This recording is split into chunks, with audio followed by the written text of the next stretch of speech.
Hi, my name is Shoto, and I am a monk at SokukoJi, where I am committed to training my mind under the guidance of my teacher, Sokuzan. We rely on your support for much of what we offer here. This includes building projects to create space for full-time and part-time practice residents. Thank you for your help. Good evening. Hope you're all doing well.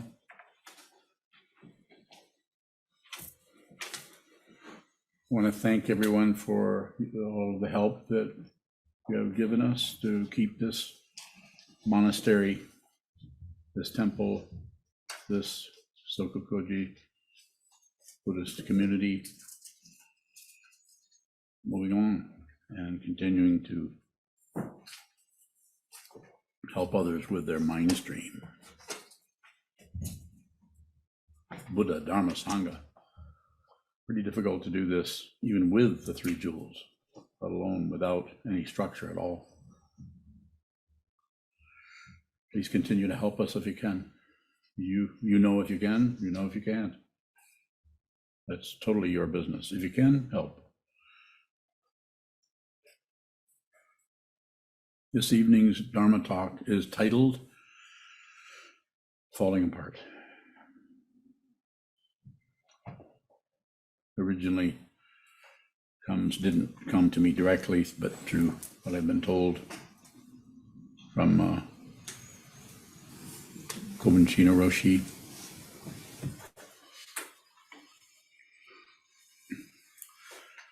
Falling apart, falling apart, falling apart. Nothing to do. Everything all at once.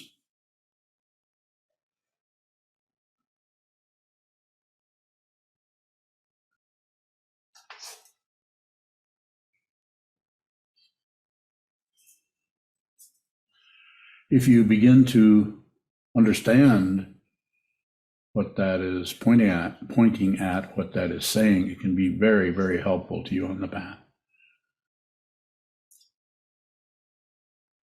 Because it doesn't feel like things should be falling apart. It feels like things should be coming together so we understand, so we have our idea of wisdom, our idea of kindness, peacefulness, and all of that.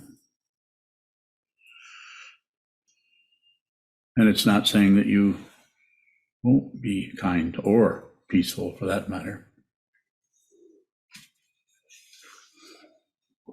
But what you are doing when you practice shikantaza, when you study the Buddha's Dharma, the awakened truth,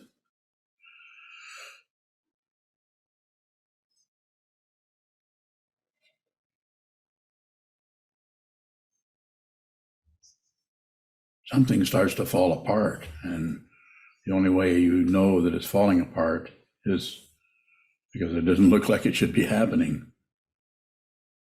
It can look quite frightening for your central identity, what you think is your central identity, to start not being able to have a solid reference point.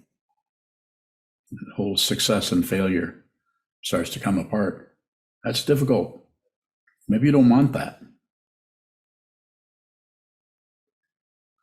Or maybe when you see that, you start to rethink this situation of the spiritual path.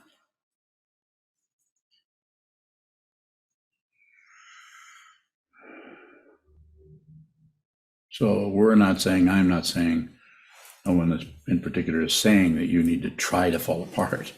You don't have to do that. To try to fall apart is artificial. To try to be no self. No self. I have no self. I'm empty of a self. Worse than that and better than that. It's worse than that because it is devastating to ego, or can be. I'm not saying that you, because of your particular way of hiding out from everything, including yourself, including your own awareness.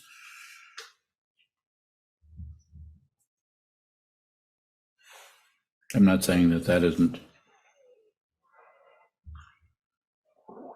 happening in a different way than what I'm describing, or what others might describe. You might describe this much differently than Kobun when he retranslated the Heart Sutra mantra. Or perhaps you could say interpreted it. Falling apart, it is like that. It's like the reference points start to drop off. You might get some help from your teacher if you're open to it. A teaching person can't teach unless there's a student, at least one student, someone ready to receive this.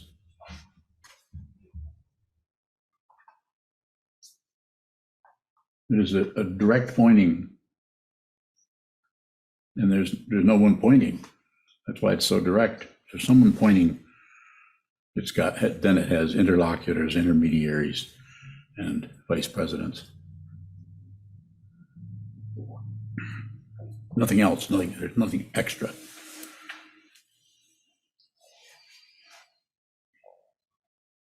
The teacher is just pointing at what this is.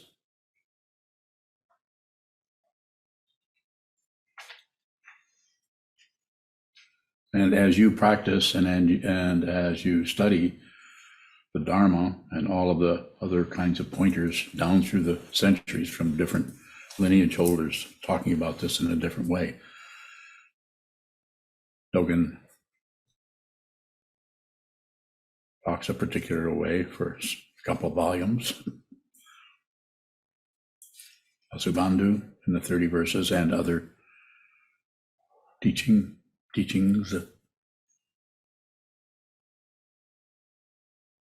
Trungpa Rinpoche. To me, Kobun taught with his presence. Just his presence. It just took me a long time to see that. Years.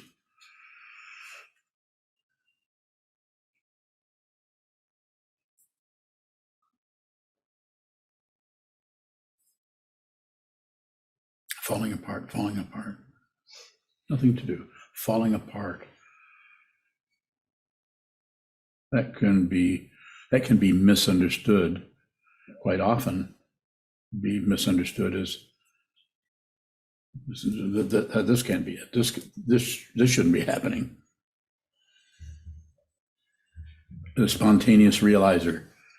Perhaps you have heard of him, SokukoJi Krishnamurti, not a Buddhist, just a spontaneous realizer, someone who just awoke to their true nature. He actually called that a calamity. It was devastating, disappointing, as Trungpa Rinpoche, if I quote him correctly, or maybe paraphrase him, not falling apart, but disappointment, one disappointment after the other until the final disappointment, which is awakening itself. And it's not actually a disappointment because there's no one left to be disappointed. No one is taking up that identity, that disappointing identity.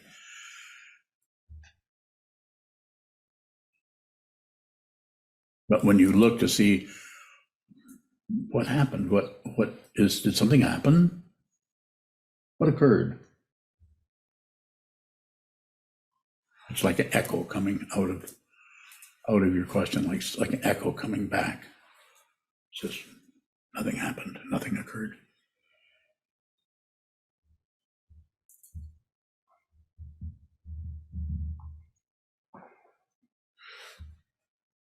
You can do this. No one can do this for you. I can't do it. The Buddha can't do it. Your Sangha brothers and sisters, other Sangha members can't do it. Kisum Kemba can't do it. Rangchung Rikpi Dorje can't do it.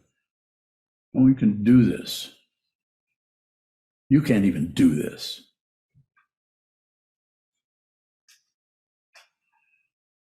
So how do you do this?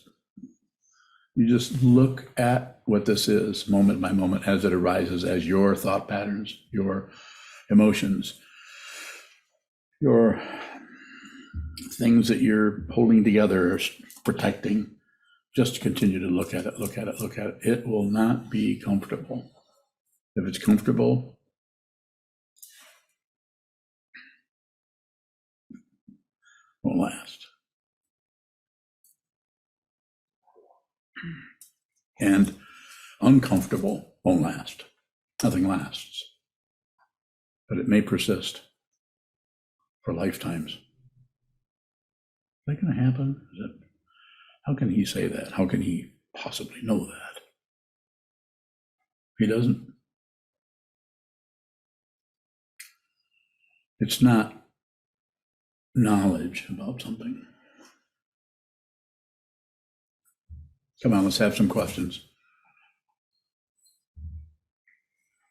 How does the teacher help us to fall apart? Shoves on you, maybe. Watches you, and then perhaps at a particular time when you're looking for support, they take the supports away. You know what I'm talking about.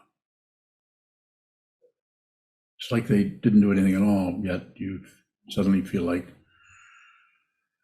there's nothing supporting you, falling apart. Mm-hmm. Is that the same as you said it's a teacher's job to insult you? That's something Trungpa said in The Myth of Freedom, chapter 450. That's how many times you have to read it. Teacher's job is to insult you, maybe not directly by saying something to you in such a way that you're going to run away and stop practicing, that it's going to be too much of a disappointment.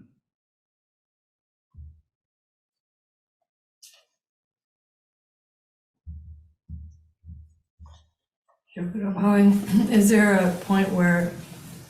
Yep. There is. How's your shoulder? Not great.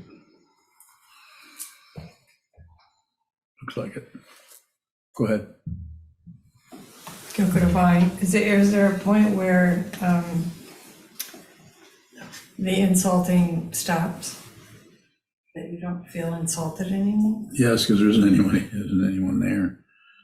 It's called a sense of humor. If you said it literally, you'd say you just stop taking everything seriously or personally, or you just stop taking. You don't need to take, just receive. Or as Coben said, just observe. You don't take the precepts, you observe them, was his direct instruction to me. That was not easy.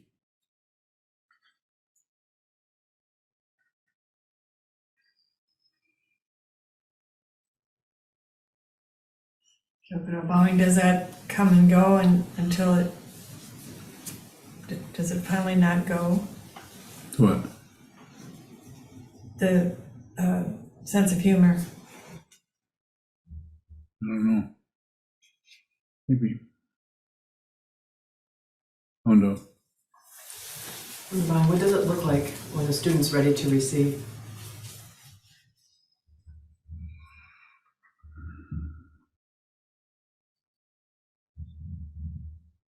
Well, difficult it is to describe in a kind of a generic way.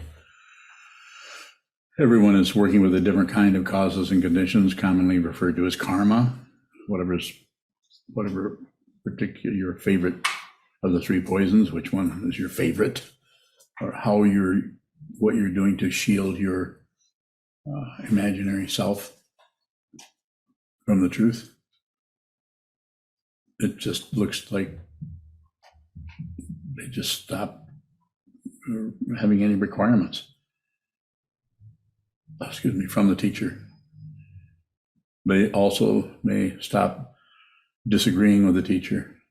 I'm not saying that anyone's really disagreeing with me, of course.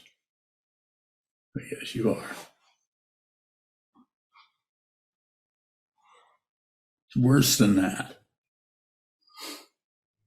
It's a spiritual friend, not the conventional friend who overlooks your defects or your faults or your shortcomings. It's worse.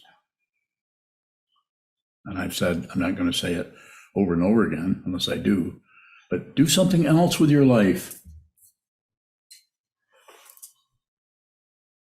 My teachers never said that to me. Kind of the opposite. They didn't tell me anything what to do other than meditate or observe. More. What about, you say the teacher points at this. How can we receive that teaching? Just persist. Just continue. Return to the teacher, the teaching, the community, the Buddha, the Dharma, and the Sangha. It's just an ancient structure for training the mind. Just persist. Come back over and over and over again. People do this in different ways. Some people do this for a while and then leave, and then they come back, and then they leave again.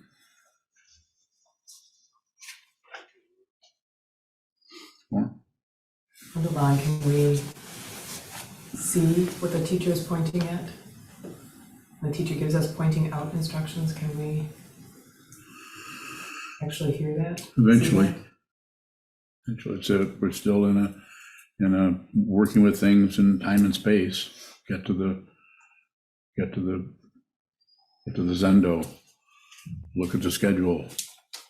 Or if you're on your own, off in the distance, then set up your own schedule, or use several people here actually use the monastery, even though since we have Zoom, we've had for the last 4 years, I think it is altogether, 4 or 5. You can actually come on real time and see someone actually sitting in the same real time that you're in. It's the same, using the same bell and the same signals, sutras, etc. So return and persist, and don't particularly look for results. And if you do look for results, don't stop doing that. Be aware that that's what you're doing. It's always about awareness, never about particularly succeeding at something.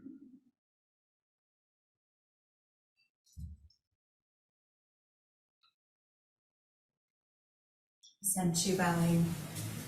You said that Kobun taught with presence, or with his presence? Just his presence, yes. That was for me. It might be different for, and probably is a lot different for, like Takudo, who was a close student of his for many years. If you were to ask him about it, it would be quite a bit different. How does a teacher point with presence? They aren't anywhere else. They're right there.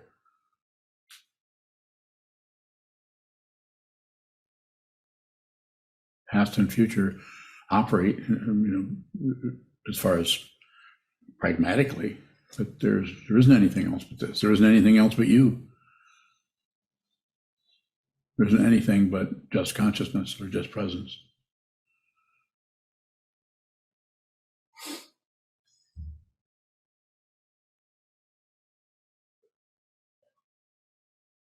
More.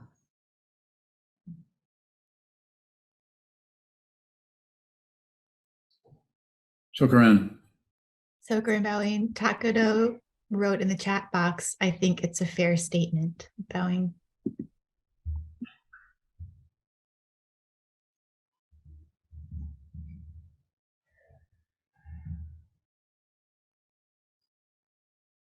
I could describe it a little bit with Kobun. It was like because we're so busy, or I was so busy, with my own mind and what I should do, and worried about what he thought of me.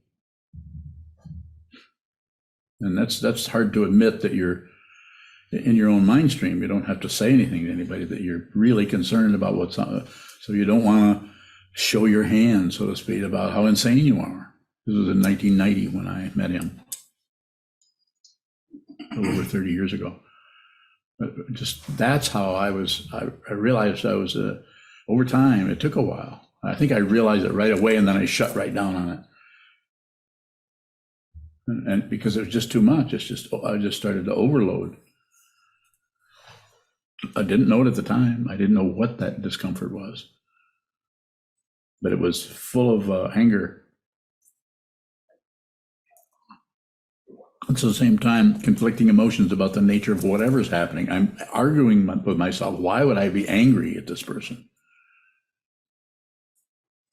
This person who's, I think, might have been 2 years older than me. We were contemporaries. And yet he was manifesting something that was frightening to me. Even though he was the sweetest person. Well, he was to everybody but me. That was my perception, of course. But when I asked him to, which was hard for me to do that, because I didn't really want to do that. I didn't want another teacher. I already had one. He'd already died. Whew. I'll have to look at him again. Go ahead. You said you just kind of shut down because it was, I don't think you said overwhelming, but something like that. What softened that over time? Time for me, continuing to practice and practice and practice a lot.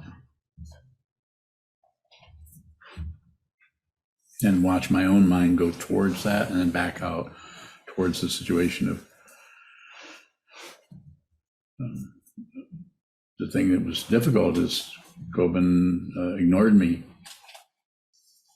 as if I was worthless. To me, that's my perception, or as if I was nobody. As if all the years that I had been practicing, he didn't care whether I practiced or not.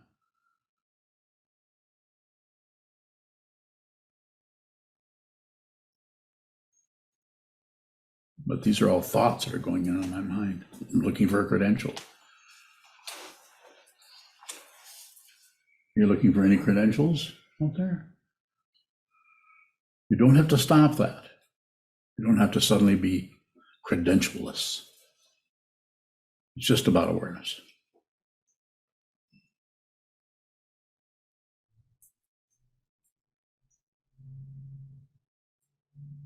I hope it's going to be funny, because I'm just getting kind of gloomy here. Choosing going, can I do nothing? No, you can't do it. You can't do nothing, because if you're doing nothing, then you aren't doing anything. You should know better than that. Why ask me such a ridiculous question? I'm waiting for your response. Choosing going, what is nothing to do pointing at if we can't do nothing?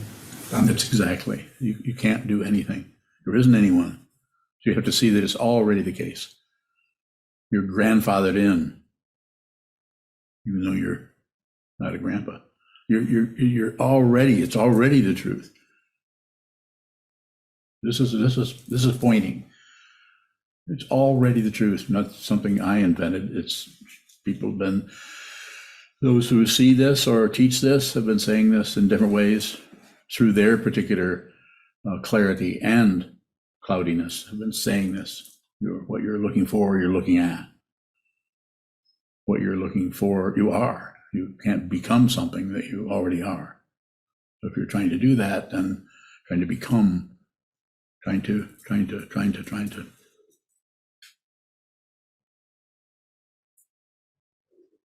Yes. Question from Liam in Marquette. Thank you for everything. Would you please explain how we can maintain momentum with that feeling of falling apart always at the heel? It's hard to keep going day to day. So first, let's drop the maintain, drop that word, Because maintain is just a highly a sophisticated or polished or refined or elaborated way of referring to a safety net or a structure or something you can hang on to. You can't hang on to the 3 jewels. You have to return to them. So there's no, and you can't hang on to falling apart. Just return to it. Notice it'll come back together and then it falls apart. And then it comes back together and then it falls apart. And then eventually you see nothing really happened. There never was a self, never was an ego. Never was anything to fall apart. That's what my understanding is. That's what Cloud Phoenix was referring to.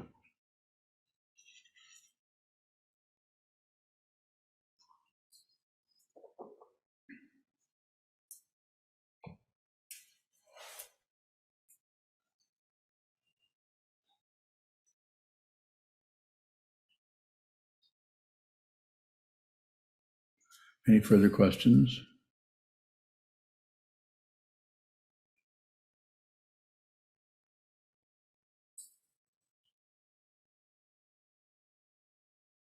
Oh, no. Ondabang, you tell us you can do this. Yes, Chogyam Trungpa Rinpoche told you you can do this. we did. Is it the same? It's similar. Yes, I'm just saying, when I say you can do this, the whole idea of doing something is going to go through some fluctuations there. The whole idea about doing something. It's a spiritual path, so it is a path of awareness, not of accomplishing something. So, but we need those relative structures so that we can return to the teacher, the teaching, and the community, the Buddha, the Dharma, and the Sangha, in all the different ways that it shows up. Where we're studying, 11 different texts right now, as far as I know. Some of them maybe a couple times in different places. So we're working hard on continuing to introduce the teachings, whether it's Vasubandhu or Dogen Zenji, or the teachings that Zen roots that Jason has been talking about as of late.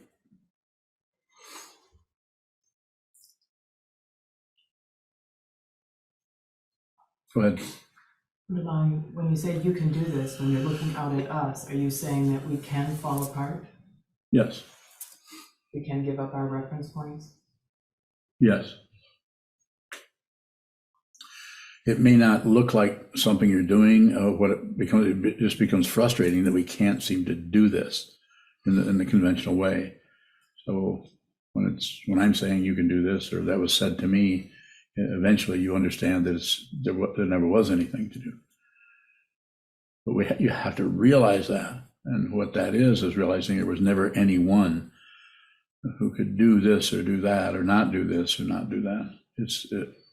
The identity has been seen through as being unreal, and the identity of self and other. It may show up in different ways, a different kind of timing, but it won't show up as a result. Like, oh, finally, what was I thinking? All this time I was thinking I was somebody going somewhere, and I was nobody going nowhere. As the Buddhist nun, I think her name is Arya Kenma.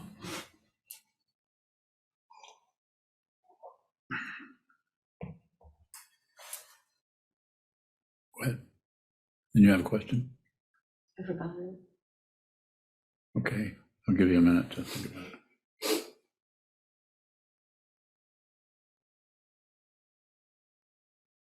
What was it about? Buddhism?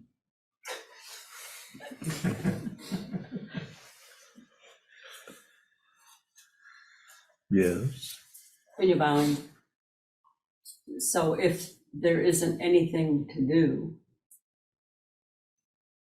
are we just waiting around for something, for enlightenment, for realization? I think there's a little bit of that. I wouldn't say it's an actual waiting. But it's a little bit of that. There's just, there doesn't seem to be any going this direction or receding or not much movement. It seems like there's less and less movement and more just this. Yes. Are you bowing? Is that what we're doing on the cushion then? A little bit. But it's also looking, observing the scenery of the mind stream without adding to it, subtracting from it, without doing anything with it, even though the emotions that arise might feel negative or oppressive. Something else might happen that's uplifting or hopeful. We don't do anything with it. Join in the hope, and we don't necessarily add on to, accommodate, or fluff up the fear. We don't do anything with it except perhaps feel hopeful, perhaps feel fearful, and just be aware that that's what's happening in the mind stream, that there's no one person doing that. That's just coming and going as just like trees growing or plants, clouds moving.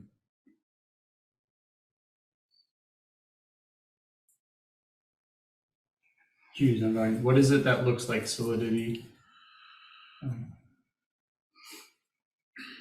Consciousness, just finding a form and then a comment on it or a definition of it. So just watch.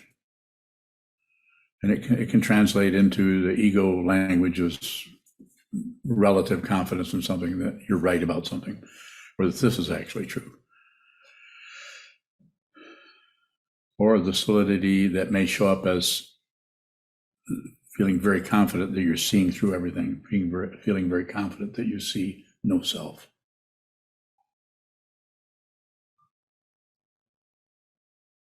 Remember your question? What are you grinning for? That's funny. It is. It is funny. Question from Brian King. Brian Kring, sorry. Brian who? Brian Kring. Kring? You said that your teachers only told you to meditate and observe. Are just these enough and the rest happens as it will happen beyond our control? I wouldn't get too philosophical about it. A lot of things come and go. The idea is to be aware, and Trungpa Rinpoche and Kobuchino Roshi both taught in different ways. They knew each other. They apparently were friends, interacted in different ways, but they weren't anything alike. Teaching dynamic was much, much different.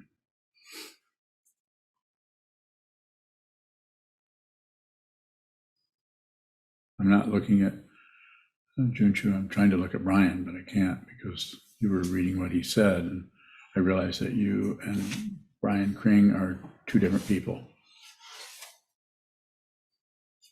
Is that true? But you're not separate, though, of course. You're very agreeable. Been getting your way somewhere?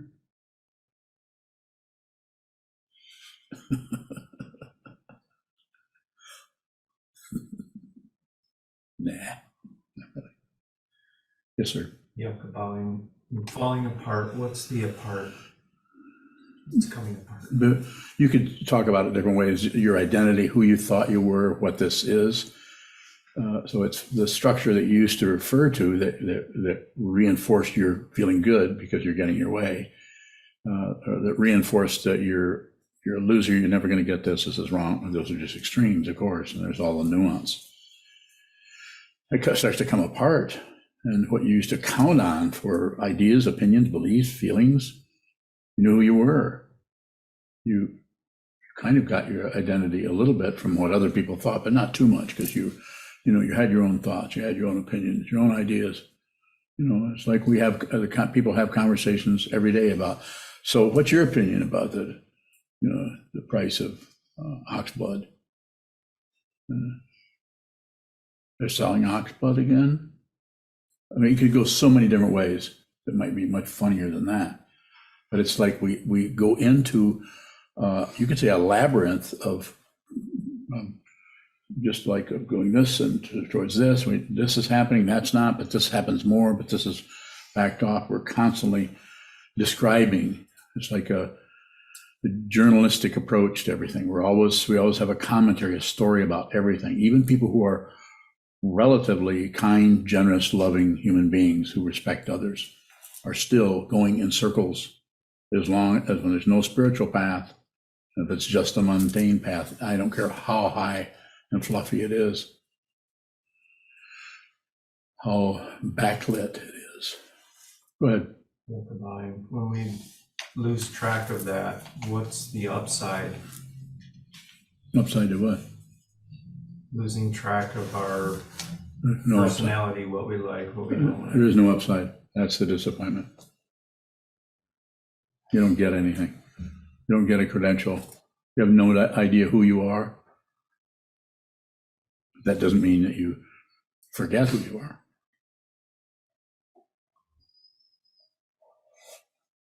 Difficult to talk about. It's hard enough to talk about relative truth that is supporting the Buddha's Dharma, the Four Noble Truths, the Eightfold Path, the 12 Links, and all of the other relative provisional teachings. But then to begin to look at when this is being pointed at directly by a teacher using concepts, maybe reversing them back and forth.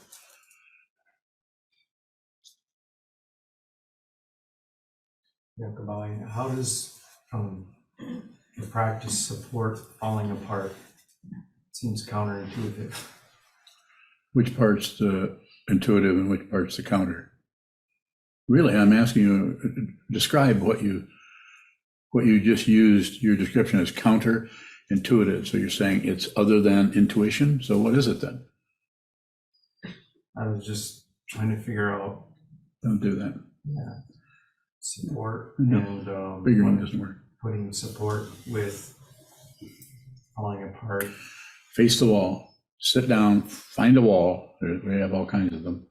Sit down. If one of these banners is in your way, remove it, or sit in a place where there's no banner. There's just a cottage cheese wall. Sit there and just observe that, and do a lot of it. I'm not saying someone couldn't realize their true nature in 10 or 20 years of meditating an hour a day, but it's unlikely. Really, really need a teacher, really need a teaching, need a community, and you need to do a lot of sitting meditation. That's how it looks.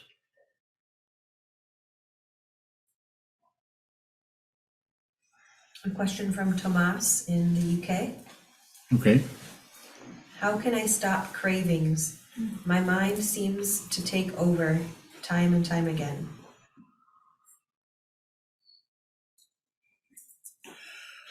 That's so. It's about observing the craving. If you just watch the craving and don't necessarily go into trying to stop it, you try to stop it, you create circles, and it just draws us right back in. And with the feeling that we're going to somehow get on top of this craving situation and just stop, because the identity of the ego is so powerful that he, she, they thinks that they can stop doing that. They can discipline themselves in such a way. People go without eating and they go without sleeping, and the Buddha did all this. Went without clothes, went without food, trying to understand the nature of suffering by deliberately torturing himself. Well, we're going to do the same thing, only we're going to do it by sitting down and facing a wall. That kind of dissatisfaction. Just look at how dissatisfied and how much craving is going on in the mind. Don't have to stop that.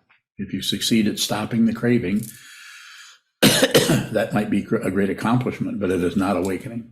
It's just, you've succeeded. You can even write books about how to stop craving. And if you're brilliant in an intellectual way, you might be pretty convincing. Probably sell a lot of books. A lot of people would like to stop doing that. Books would be selling like,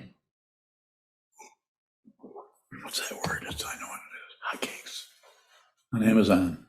Whew. Imagine the reviews. So to respond to your question directly, sit a lot. Sit a lot and watch the craving. It's always about awareness. It's always about observing. It's never about any kind of gaining anything. Do a lot of that, yes. A question from Igor in Croatia. How not to fundamentally fear for things which are out of our control, not in the relative sense. I managed to not fight or hold fundamentally to fear in competitions I am involved in at semi-pro level, but I can't do that same trick for general life. Mm-hmm. Most important thing, in not knowing you at all, first time I've heard from you, I think, maybe the first time I've heard from anyone in Croatia.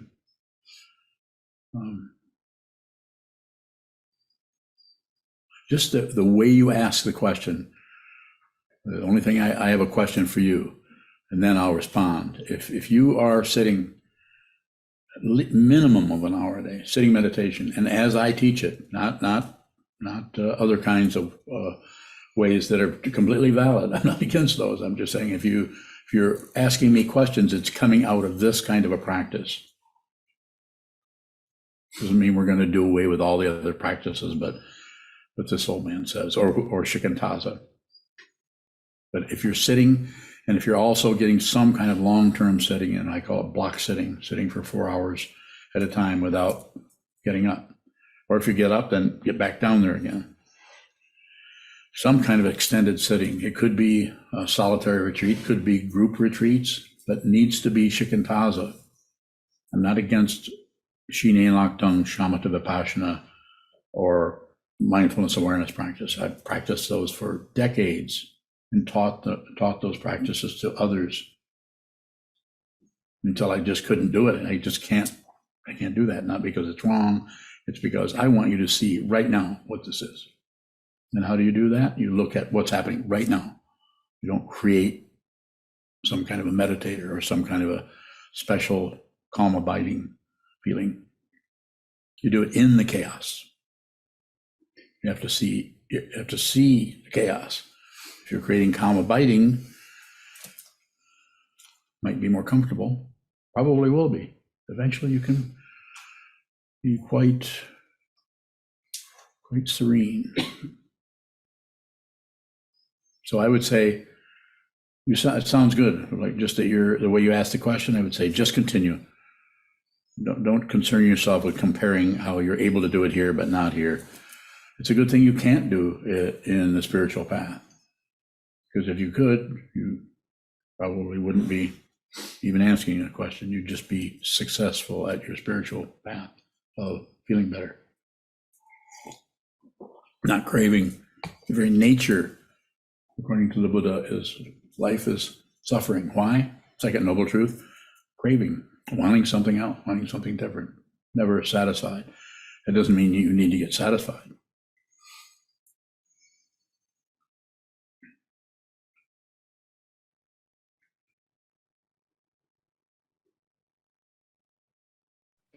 Isaac bowing. Who? Isaac, can you hear me? No, speak up. Oh. I hear you. What does observing a thought do to the thought? Bowing. So it doesn't add on to it. It doesn't judge it or take away from it. It gives it no positionality in the consciousness. So it's just, it might as well be a leaf falling from a tree. It might as well be a cloud covering the sun or moving away from the sun. It might as well be any phenomena that is coming and going. So to observe, I'm going to say use it this way, and it isn't exactly this, but as a way of referring to it. it depersonalizes what is happening. It depersonalizes even the emotion.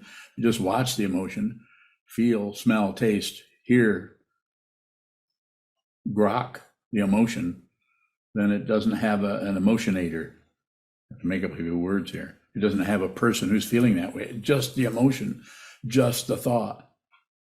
Not positive, negative, or neutral, or not, do not enter the picture, because you are no longer you're no longer choosing anything. You are that courageous. And is there anyone courageous? No, even courage doesn't apply, because there isn't anyone. But you're not adding, subtracting, dividing. It's just thought. It's just emotion. Just. It's self-existing. It just has its own dynamic. That doesn't mean it's separate from everything else. It just means that it's not separate from everything else.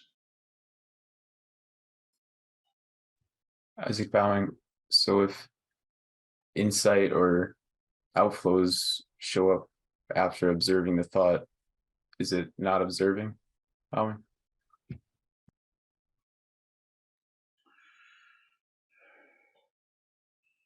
So it may be observing, it may be any number of things that you just asked about. But what is extra is you're looking to find you're trying to find out, is that observing or not observing? So it's that extra 2 cents worth that you follow up, you track down, instead of just observe. So do you follow me a little bit? Don't follow me too closely. Don't do anything with it. It's even more radical. Radical, not in the modern sense of when saying somebody's a radical, that they're somehow outlandish or terrible people who break the law. I'm not talking about those kinds of radicals. When I say radical, I mean someone who is going to the root. There may not even be a root, but to go to the root of anything is to go to the basis. The root of the lotus is in the mud. Go there. The Buddha did not awaken to merry-go-rounds and chestnuts over open fire. The Buddha awoke to intense suffering for himself and others and the world. He awoke to that, and that was his awakening. So awakening is not a state of mind. It might be more accurate to say it is no mind.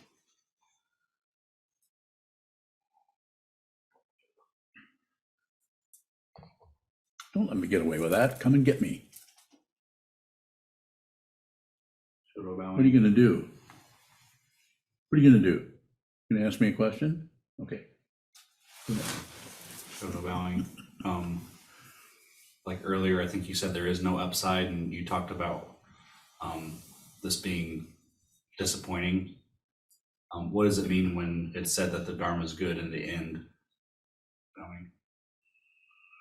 The whole total statement, as I received it, the Dharma is good in the beginning, good in the middle, good in the end. Once you see it, there isn't anything but goodness. Trungpa Rinpoche called it basic goodness. Everything is basically good. There's no evil. This is a concoction of people who are trying to control things. They want power. More? Just with Miyoko's question earlier, how is that different than an upside? Well, it's going to show up as an upside, or show up as a downside, but it's not the kind where there's any attachment to it. So this doesn't mean that you're dismissive of it, but you don't care what you see that it's upside. Of course, it's going to be upside, downside, because it's relative truth. It's always a pack of lies. It's half truths. Don't you think that when it becomes nighttime, there's some kind of a lie going on? The sun is always there. Why is it dark? Help him out here. The sun is always there, isn't it? Come on, isn't it? I don't know. Isn't it? So, Prove it. Or Google it.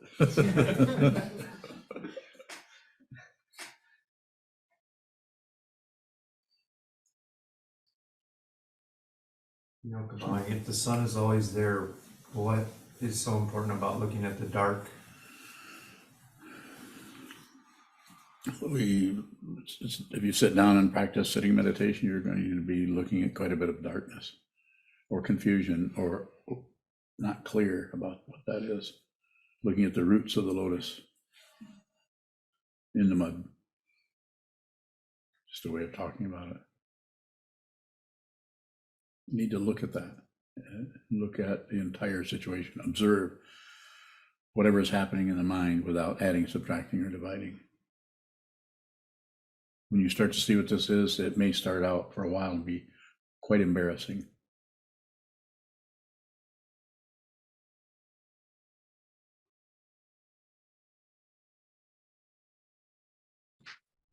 Jishin bowing. Go ahead. Is falling apart similar to resignation? Bowing.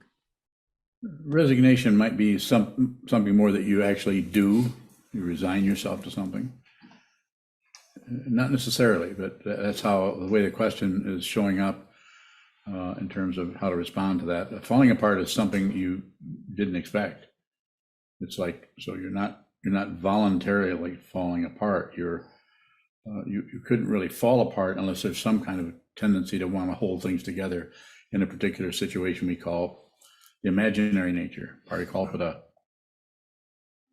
That there is somebody who needs protection. So it's more devastating. Chisho, do you have a question?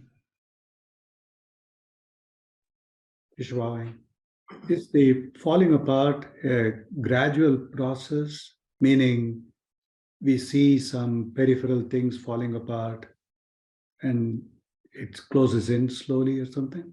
Bobby? More than likely, it will happen over a period of time. It's not that it couldn't collapse all at once, that people have reported that.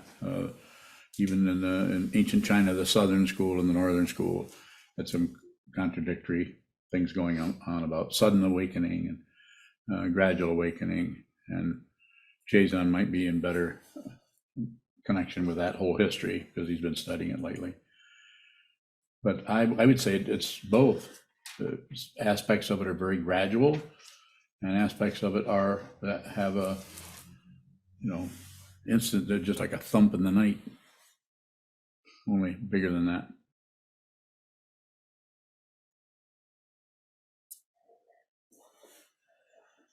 Another question from Tomas. What kind of meditation can help with cravings? I do understand that it is about awareness. To observe the craving without necessarily doing anything about it, at least while you're doing sitting meditation. Set up a time and sit for a long period of time. Sit, I don't know what you're, is in Croatia? He's in the UK. Oh, in the UK. Well, you're only 12 hours, I think. No, 12 hours different? 5 hours. So you could, it's possible you could join the block sit that happens on Thursdays here, 7 in the morning. That might be the best time for you to join if you're 5 hours different. And that way you can sit with other people who are doing the same thing, sit for a 4-hour block of time. If you go on YouTube, I've given several talks on block sitting in the past. A lot of sitting, that's just how it looks. If I were to talk with you personally, interact with you, I might say something different, but it's unlikely. Are you 80 years old? Because if you are, I got some other advice for you. But if you're only 29 or 32, then sit a lot.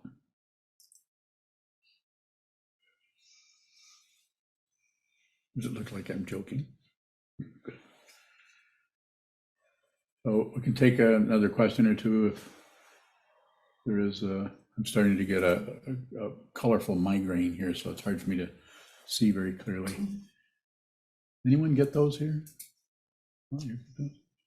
They're not painful, but it's just they're full of rainbows. No, it's not that. It's not the rainbow body. Sorry. I wonder if they thought that's what that was 500 years ago. That cosmic joke. What? Yes, I will. I have to stop the cosmic joke.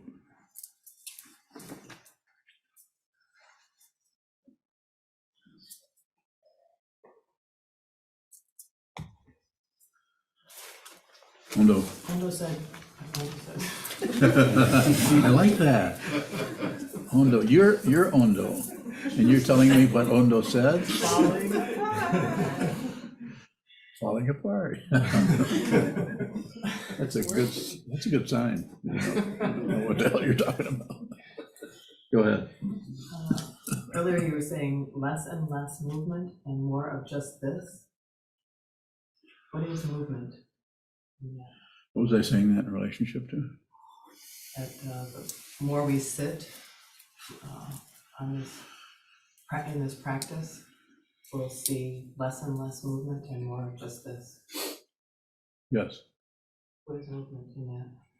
Just thoughts and emotions, feelings, memories, analysis, judgments, logic, stories about this, stories about that, going over what somebody said and what they actually sounded like they meant, but then what we talked to them later, they actually meant something else.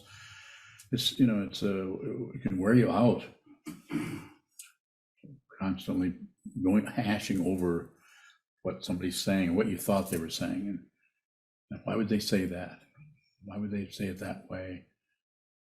So that, just because you're just looking at it, you're not trying to stop it. Like the question on craving, just observe the craving. Quite often people have that so covered up they don't even know they're craving, because they're operating out of a state of mind of the success of not craving anything. And they can prove it to you. If you accuse them of craving anything, they'll show you why they're not really craving anything and that you're wrong. More?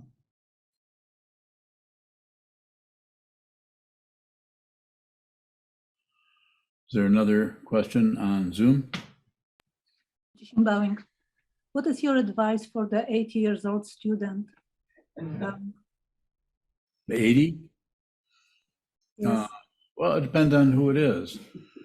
If they're in their early 80s or late 80s, I might say give up the ghost. I don't know. I'm just saying that there would be, if somebody's been meditating for 50 years, then I would be just surprised that they would be here. On the other hand, I've met people who have been meditating longer than that, and they still are not clear. When I say clear, it's, I have to use something. So the word, when I use the word clear, I'm saying about what this is, who this is, and clear about the mistaken identity that is what runs most of samsara, thinking you're somebody that can win, somebody that can lose, somebody that, the big one is somebody that is someone who can die. Even though the teaching of impermanence is right in your face, it's not about who you actually are. That does not come to an end, because that has not begun. Plenty of room for questions there if you have them.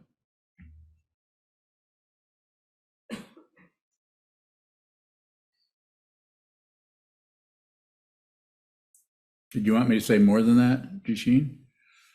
Like really pick on the person who's 80? No, it was good. Thank you. Is there anyone here who's 80? I mean, I know I am, but anyone else? I don't think there's anyone in here who's 80.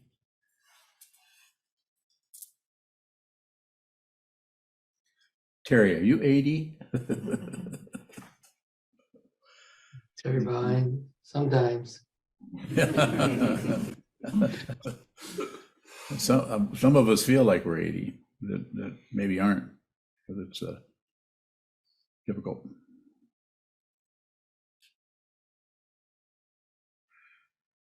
Another question or not? That's fine. There isn't one. Terry Bowling, Yes, sir.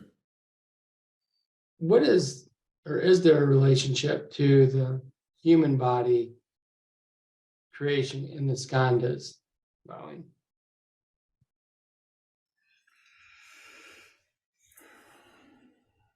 I'm not sure what it is bringing about the question, but yes, this all these bodies are rising in consciousness.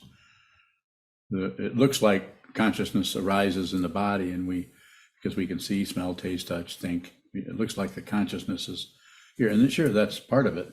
But the fundamental situation is all of this. Everyone you're looking at, and including that person you see in the mirror, is arising in consciousness. But consciousness, if you realize your true nature, then your body is relatively important, yes. But you realize that's not you.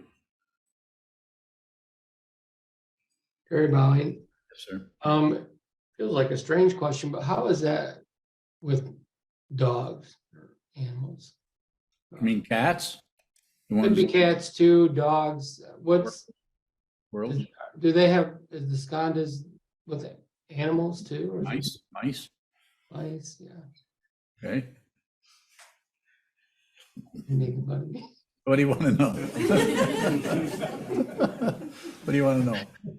I'll help you if I can.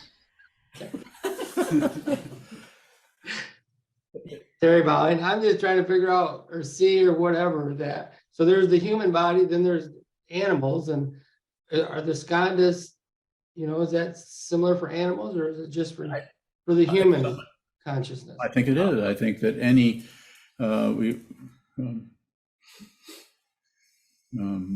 dogs get angry, dogs get happy, or just to use, or any animals are doing all kinds of different things. Animals are suffering, having lots of difficulty.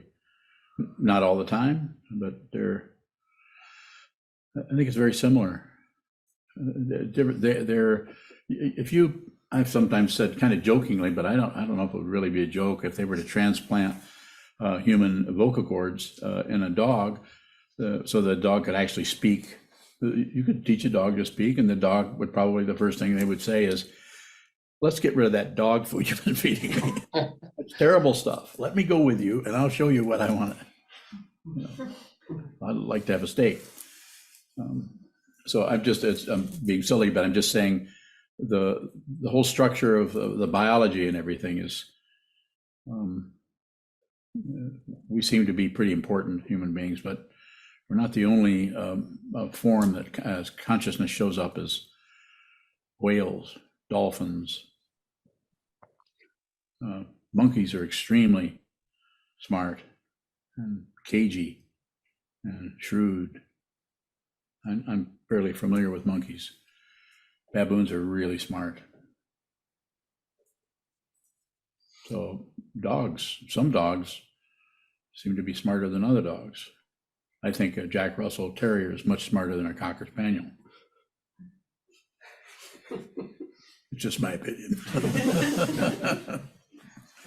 There's no way to test them, huh? IMHL. IMHO? Yeah. It was a long time before I realized what IMHO meant. There's took a couple of stabs at it, but it didn't come out too good. Yeah, I'm not going to repeat it. Okay, I'm going to. Thank you so much. Oh, were you going to say something else? Well, I was going to answer your question. Oh, please. Okay. Okay. Yes. Yes. Okay. Okay, we can dedicate the marathon, whatever we're going to do. Thank you for joining us this evening. Hi, my name is Shoto, and I am a monk at SokukoJi, where I am committed to training my mind under the guidance of my teacher, Sokuzan. We rely on your support for much of what we offer here. This includes building projects to create space for full-time and part-time practice residents. Thank you for your help.